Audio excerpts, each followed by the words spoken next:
Tomorrow morning's launch also delayed by Hurricane Nicole, but thankfully that launch rocket is designed to sustain winds up to about 85 miles per hour, which they did not exceed. So hopefully that launch gets off to a nice start. We are looking at the end of some light snowfall from earlier today. You can see on ExactTrack radar, not much else floating down around our area, though Freeport possibly picking up some light flurries right now. Nothing really that'll slow you down into the morning. This is all part of a snowy pattern across the Midwest. It's not just us, but Wisconsin, Michigan, and spots eastward picking up some snow out of this weather system. I want you to take note of this little spoke kind of coming out of this low pressure.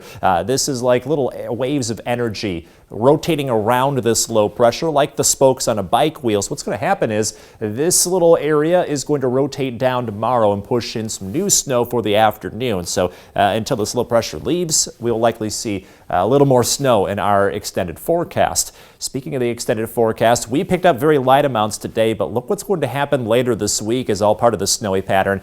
Buffalo, New York under a winter storm watch because they're talking about feet of snow. Some spots could see 3 feet or more of snowfall out of lake effect snow aimed right at them. So they are really diving into winter while we are just kind of easing ourselves in, kind of going into the shallow end of the pool, so to speak. So for tonight, snow is pretty much out of the picture as of this point. 30 coming for the overnight low, so watch out for some icy spots in the morning. Anywhere we do still have some water on the roads that could freeze, so could create a slippery spot or two.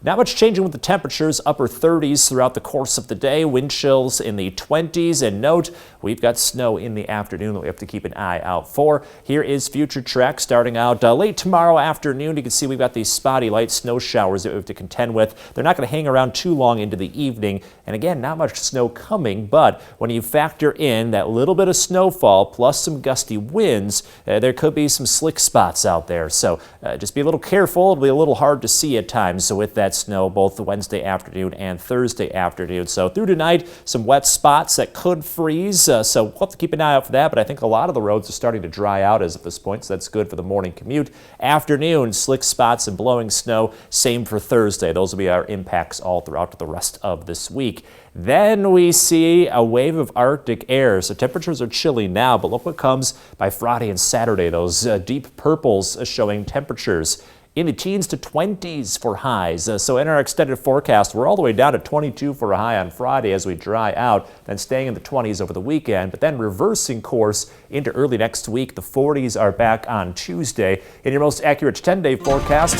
conditions keep trending up from there. We're looking mild by the time we get to Thanksgiving, which is near average for this time of year, those 40s. So have to keep an eye on Thanksgiving itself as there is a little rain popping up right now, but when we're that warm, it's emphasis on rain, so it may not snow for Thanksgiving. We get the winter preview out of the way just in time for the holiday. Yeah, I'm sure people will be inside, though, at the dinner table, so they won't even have to worry about it. Oh, exactly. If it's raining outside, you're right where you need to be, indoors. Exactly.